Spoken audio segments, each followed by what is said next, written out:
umugoroba mwiza nshuti bakunzi babizaza TV Rwanda aho muri hose mu ntara zitandukanye mu turere dutandukanye no muri karere k'ibiyaga bigari cyangwa se mu karere k'Iburasirazuba bwa Afurika bw'u Rwanda ndetse Burundi, Uganda, Repubulika ya Demokarasi ya Kongo, abari Tanzania, Sudan, namwe mwese muri kutwumva muri Kota Masimbi tubahaye ikaze kuri aya makuru mu Kinyarwanda ndetse no mu Kirundi mwategure ko mugiye kugezwaho na Eric Nshimiyimana ku bufatanye n'ijwi rya Amerika. Uyu mugoroba ku itariki ya 29 z'ukwezi kwa munani umwaka wa 2024 nuko amakuru turubuze kwibanda mu Rwanda aho mu karere ka Rubavu bivugwa ko hari umugabo waba washimuswe akaba yaraburiwe irengero aho ubuyobozi bwagerageza kuvuga ko umuntu agishakishwa. Mu Rwanda kandi turubuze kubabwira kubivugwa muri basketball cyangwa se NBA hamwe na nyakubahwa perezida wa Repubulika Paul Kagame.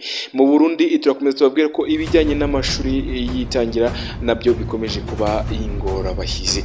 Nibisanzwe nitwa Eric Nshimiyimana ku buryo burambuye, reka twumva amakuru yateguwe cyangwa se yakozwe na ijwi rya Amerika. Komeza ukore subscribe, ukoresha ku biganiro bitandukanye bya Bizaza TV Rwanda kandi ukomeze wumve n'ibiganiro bya ijwi rya Amerika kuri Facebook, kuri Twitter ndetse na YouTube n'ijwi rya Amerika. Ciao ciao. Twari tukirimo rero kumva deja bumva panike yarabaye njye nabwe ni nta bacengezi dufite mu gihugu, nta bantu bayibisha intwaro dufite mu gihugu, niba baratwawe n'inzego z'umutekano nimureke dukurikirane. Patrick Munyamahoro Muhizi uyobora umurenge wa Boneza inkuru irambuye ni mu kanya. Abasenateri babiri ba leta zunze ubumwe za Amerika baramagana umubano uri hagati y'ishyirahamwe ry'umukino w'intoki wa basketball muri Amerika NBA n'u Rwanda. Kwimura abanyekongo b'impunzi mu Burundi bajyanwa muri leta zunze ubumwe za Amerika na Canada byarahagaritswe mu gihe cy'iminsi 21 kugira ngo babanze basuzumwe ko batanduye ubushita bw'inkende. Ikaze mu kiganiro iwanyu mu ntara. Duhere ku makuru wavugwa hirya no hino ku isi kumwe na Diane Nini nahazwe na Eugene Mukangusi. Amakuru tuhereye muri leta zunze ubumwe za Amerika. Thomas Crooks washatse kwica Donald Trump yamurashe nyuma y'iminsi myinshi yari amaze ashakisha muri rusange amakuru yahabera ibikorwa byo kwiyamamaza by'abarepublikani n'iby'abademokarati. Ikigo gishinzwe iperereza no gukumira ibyaha muri Amerika FBI kibitangaza kivuga ko hari ayandi makuru kigishakisha kuri iyi dosiye. Ibindi kuri iyi nkuru na Diane Ninahazwe. Porogaramu ya ONU yita ku biribwa PAM irimo gukora iperereza ku bayobozi bakuru bayo babiri muri Sudani. Abantu 11 bazi ibijyanye n'iri perereza batangarije ibiro ntaramakuru by'Abongereza Reuters ko abayobozi bashinjwa uburiganya no guhisha amakuru yaturutse mu baterankunga ku bijyanye n'ubushobozi bwa PAM bwo kugeza imfashanyo y'ibiribwa ku baturage muri iki gihugu kirimo ibibazo bikomeye by'inzara. Mu rwego rw'iperereza ryakozwe n'ibiro by'umugenzuzi mukuru wa PAM, abashakashatsi barimo kureba niba abakozi barashatse guhisha uruhare rwavuzwe ku ngabo za Sudani mu kuzitira imfashanyo. Ibyo ni mu gihe cy'intambara imaze amezi 16 igisirikare cya Sudani gihanganyemo n'umutwe witwara gisirikare wa Rapid Support Forces RSF ushaka kugenzura igihugu. Muri iyi myaka mike ishize ibikorwa bya PAM byarahungabanyijwe kandi imfashanyo yibwe mu bihugu birimo Somalia na Yemen. Mu mwaka ushize PAM n'ikigo cy'Amerika cyita ku iterambere mpuzamahanga USAID bahagaritse by'igihe gito gutanga ibiribwa muri Ethiopia nyuma y'amakuru yavugaga ko imfashanyo y'ibiribwa yibwaga mu mudendezo muri icyo gihugu. Umujyanama mukuru mu by'umutekano mu biro bya perezida wa Amerika Jake Sullivan ejo yabonanye na minisitiri w'ububanyi n'amahanga w'Ubushinwa Wang Yi bahuye i Beijing mu Bushinwa. Ibiganiro byabo by'ejo byari bigeze ku munsi wa kabiri byibanze ku ngingo zitandukanye zirimo imigenderanire Amerika n'Ubushinwa. Inkuru mugezwaho na Diane Ninahazwe. Abategetsi uko ari babiri bose batangaje ko inama bakoranye yagenze neza, bayaze batajya umunwa babwizanya ukuri kandi yavugiwemo ivyubaka. Itangazo ryasohowe n'ibiro vya perezida wa Amerika White House rivuga ko perezida wa Amerika Joe Biden na mugenzi we w'Ubushinwa Xi Jinping mu ndwi ziri imbere bazokorana ikiganiro cyo kuri telefone, hanyuma mu nyuma bagakorana ikindi cimbona nkubone. Sullivan na Wang bumvikanye kandi ko ari ngombwa ko ibisirikare vy'ivyo bihugu bibiri vyama bihanahana amakuru bemeranije ko mu minsi iri imbere indongozi za gisirikari ku mpande zose zizokorana ibiganiro bizoba hifashishijwe ubuhinga bwa none. Umushikiranganje ajejwe imigenderanire y'Ubushinwa n'ayandi makungu Wang Yi yabwiye televiziyo yegukira leta y'Ubushinwa ko kugira ngo imigenderanire ya Amerika n'Ubushinwa inaguke burundu impande zose zibwirizwa kubahana zigafatana nk'izingana. Ibiganiro hagati y'umuhanuzi mukuru mu vy'umutekano mu biro vya president wa Amerika n'umushikiranganje w'imigenderanire y'Ubushinwa byagarutse kandi ku mutekano impande zose zemeza ko ubwirizwa gukingirwa muri Taiwan. Televiziyo yegukira leta y'Ubushinwa ivuga ko Wang yabwiye Sullivan ko Amerika itegerezwa guhagarika guha ibirwanisho Taiwan, agira ati Taiwan yegukira Ubushinwa, kwemeza ko yigenga bizobangamira umutekano wayo. Abo bategetsi ba Amerika n'Ubushinwa bavuganye no ku matati ari mu karere k'ibahari yitirirwa amajepfo y'Ubushinwa. Ku bwa televiziyo y'igihugu mu Bushinwa, Wang Yi yagabishije Amerika muco yise ugushigikira Philippines, agira ati Amerika ntitegerezwa kwiheka inyuma y'imigenderanire ifitaniye n'igihugu runaka kugira ngo ibangamire ubwigenge bw'Ubushinwa. Ntibwirijwe kandi gushigikira amakosa ya Philippines. Ibihugu bikomeje gutanga dozi z'inkingo z'ubushita bw'inkende mu rwego rwo kurwanya indwara nyuma y'uko ishami ry'umuryango w'abibumbye ryita ku buzima OMS itangarije ko iyo ndwara yugarije ubuzima rusange bw'abaturage ku nshuro ya kabiri mu myaka ibiri. Inkingo zitangwa zakozwe n'isosiyete yo muri Denmark ya Bavarian Nordic cyangwa isosiyete yo mu Buyapani KM Biologics. Ubufaransa buzatanga doze 100,000 hashingiwe ku bizaba bikenewe imbere mu gihugu. Ubudage nabwo buzatanga doze 100,000 zizava mu bubiko bw'igisirikari zo gufasha guhagarika icyorezo ku gihe gito, nk'uko umuvugizi wa guverinoma yabivuze ku itariki 26 y'ukwezi kwa munani. Guverinoma ya Repubulika ya Demokarasi ya Kongo yavuze ko yasabye guverinoma y'Ubuyapani inkunga ya doze byibura miliyoni 2 nk'uko byavuzwe n'umuyobozi wo mu rwego rwo hejuru rw'ubuzima kuwa kabiri. Espagne izatanga doze 500,000 cyangwa 20% by'izo ifite mu bubiko nk'uko Minisitiri w'Ubuzima yabivuze ku itariki 27 z'uko kwezi kwa munani. Yanashishikarije Komisiyo y'Umuryango w'Ubumwe bw'Uburayi gusaba ibihugu byose bigize uwo muryango gutanga 20% by'inkingo bihunitse. Department ya Leta muri Amerika yavuze ku itariki ya 22 y'uko kwezi kwa munani ko ishobora kuzatanga doze 50,000 z'urukingo rwa Bavarian Nordic muri Repubulika ya Demokarasi ya Kongo, hiyongeyeho inkunga y'amafaranga yo gufasha kugira ngo rutangwe.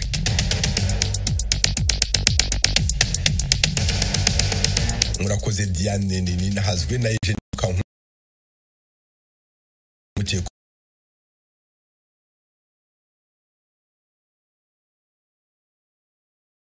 ku YouTube na Instagram, aderesi yacu ni VOA Radio yacu. Mu ntara tuyagire mwisanzuye kwijwi rya Amerika, ni kuva ku wa mbere gushika ku wa gatanu kuva 7 gushika 7 n'igice z'umutaga. Iwanyu mu ntara, iwanyu mu ntara, iwanyu mu ntara.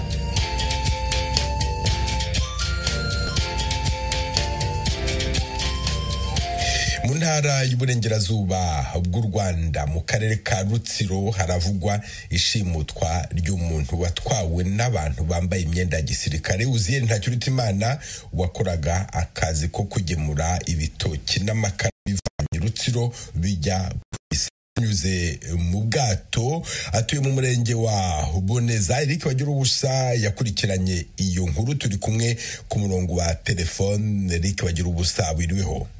Wiriho nawe Venus Shimimana. None iyo nkuru yishimutwa rya Uziel Ntakirutimana iteye ite? Inkuru yishimutwa rya bwana Uziel Ntakirutimana wo mu murenge wa Boneza, uko umuryango we uyisobanura uvuga ko ku itariki ya 21 z'uku kwezi kwa munani aribwo ahagana saa 3 z'ijoro ndetse n'igice abambaye imyenda ya gisirikare baje baramutwara batabwiye umuryango we. Uku niko madamu Eliana Mwarakoze umugore wa Ntakirutimana abisobanura. Venus Nshimimana araje baramujyana ari saa 3 n'igice z'ijoro, nuko baratubwira ngo bamujyanye ku karere, batubwira ikintu bamujyaniye. Twageze ku tugera kuri ribu y'ikayoze turamubura amatirizo bawe nabande se twabonaga ari abantu bambaye ibya gisirikare njya ku murenge gitifu nawe numva mbwira ngo agiye kunkurikiranira mbonye bitinze njya kuri ribu kayoze naho baravuga ngo bagiye gukurikirana bazambwira bose bakambwira ngo bazakurikirana ariko nahamagara ngo ntabwo bari bamenye irengero abasirikare harya muri Magaba nagezeyo barambwira ngo bagiye kunkurikirana ngo ntabwo turahamagara ngo none uyu munsi bambwiye ngo barahamagara nyuma ya saa sita ngo baraza kumbwira na n'ubu. None Eric, mu gutohoza iyo nkuru washoboye kuvugana n'ubuyobozi bw'ako karere, niba se warababonye bo babibona bate?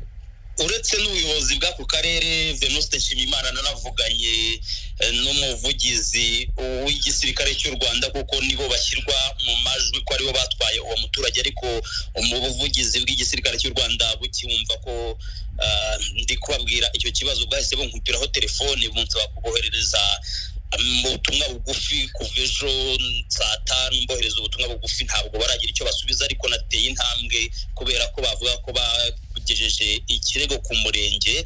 Navuganye na Bwana Patrick Munyamahoro Muhizi, umuyobozi w'umurenge wa Boneza, aravuga ko nawe atazi aho aherereye, ariko akemeza ko umuntu wabo yaba ari mu nzego z'ubutabera, agasaba umuryango kuba bategereje bakarindira kandi akizeza ko bagiye kubafasha.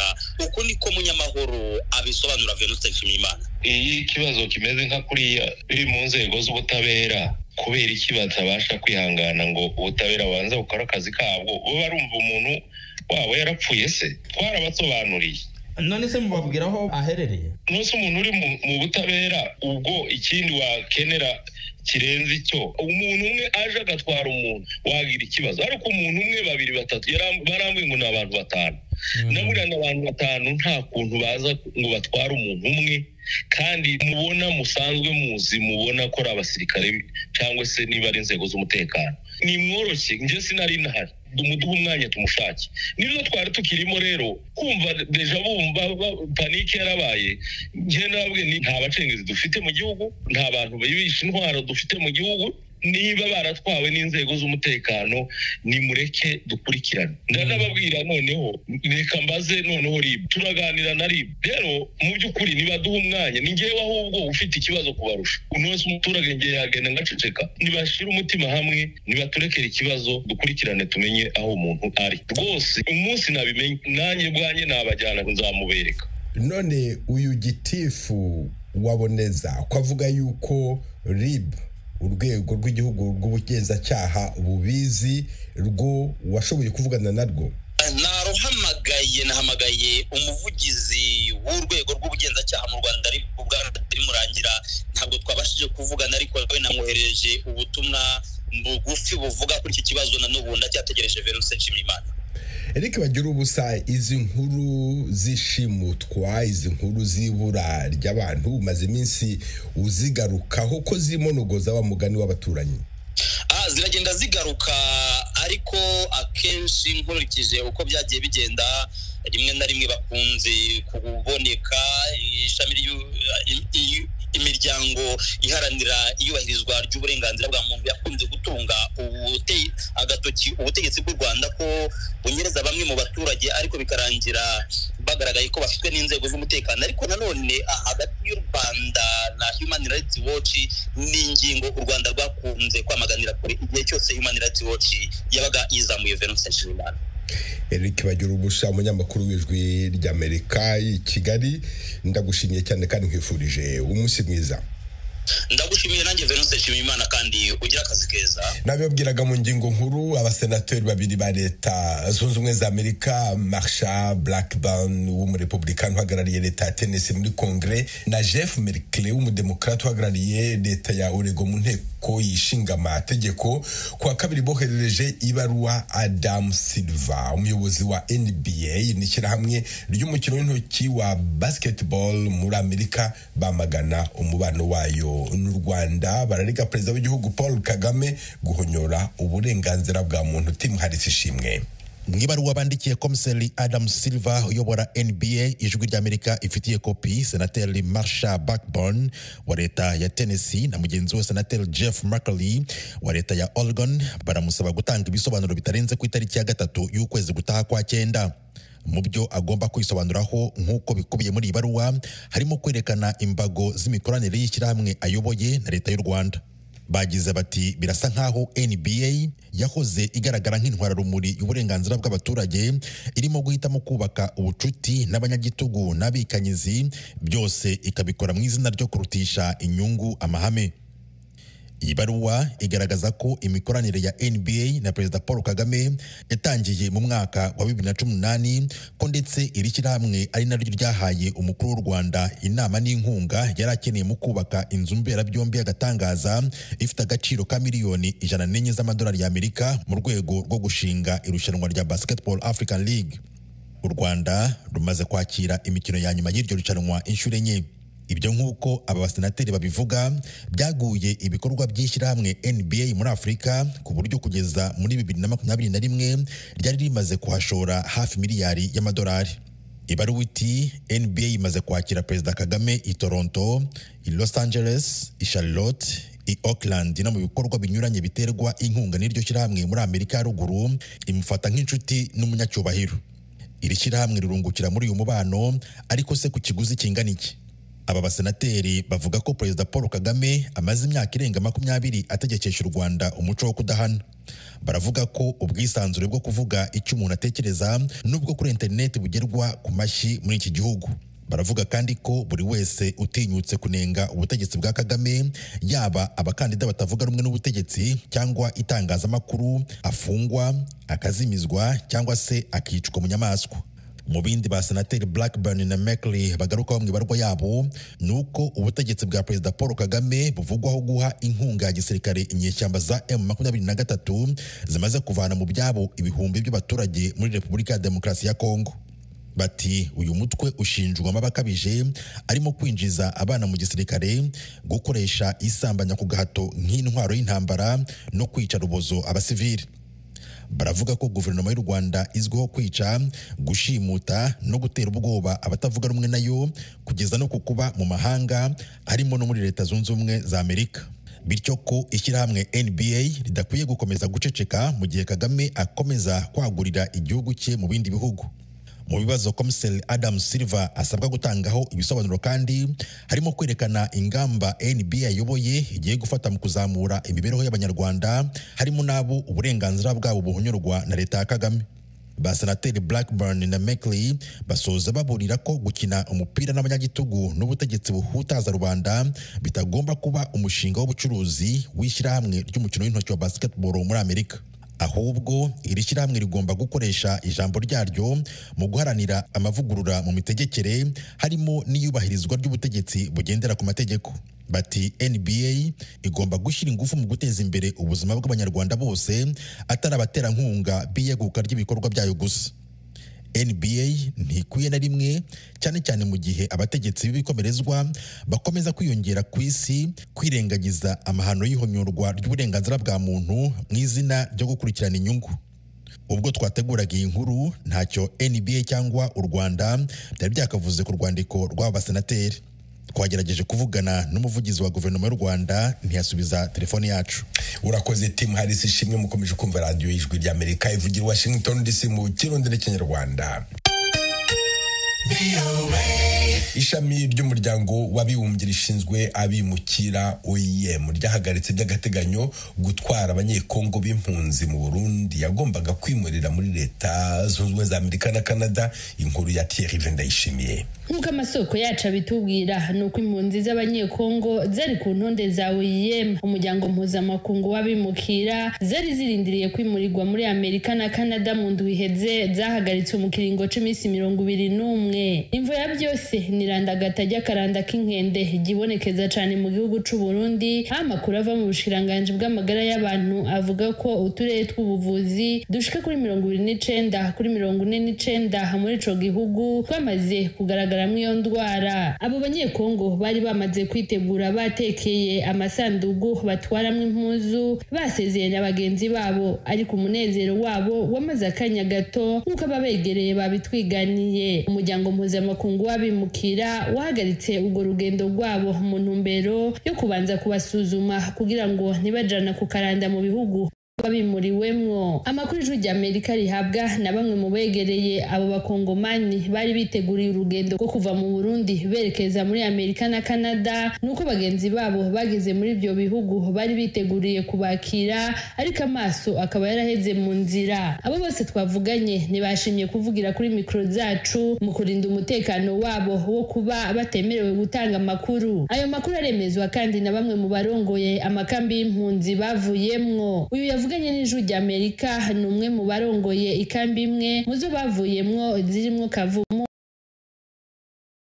Inka, Musasa ziri mu ntara za Ruyigi, Cankuzo, Muyinga na Ngozi. Babasabye ko mbere bafate ko banza kuguma iminsi 21 banze babasuzume, hanyuma rero urugendo rubandanya. Uwarongoye ikambi avuga kandi ko ubusanzwe abajanwa n'umuryango mpuzamakungu w'abimukira bahora bamuririra muri uwo muryango mu gihe baba bariko urugendo. Ubusanzwe bari basanzwe bamara insomene insomene ari nk'afise ingwara kugira habe stabilisation mbere yuko biburira, kandi atangora nafise bari basanzwe bamarayo insomene bakaguma ngaho babakurikirana kwatakagorane hama bakavoyaje. Ijwi ry'Amerika ryagerageje kurondera uburongozi bw'umuryango mpuzamakungu w'abimukira ishami rikorera mu Burundi kugira ngo badutangarize ikiriko kirakogwa kugira ngo urugendo rwabo ruzobandanye inyuma y'iyo minsi 21, ariko ntitwabaronse. Yamara umwe mu bakorera muri uyo muryango mu Burundi atashimye ko amajwi yiwe yumvikana, avuga ko bariko barakorana cyane n'abarongoye igisata c'amagara y'abantu mu Burundi ndetse n'indongozi za Amerika na Canada mu ntumbero yo gusubira gutunganya izo ngendo vuba. Yagize ati turatahura amakenga y'ibihugu byakira izo mpunzi ku bijanye n'irandagata ry'uwo mugera, ariko twizeye ko iki kiringo kizoba gito cane. Naho bamwe mu basigaye mu makambi y'impunzi bari barindiriye kuja ku rutonde rw'abagenda twaganiriye, ariko nabo banka kumvikana mu majwi, bafise umubabaro n'umwiheburo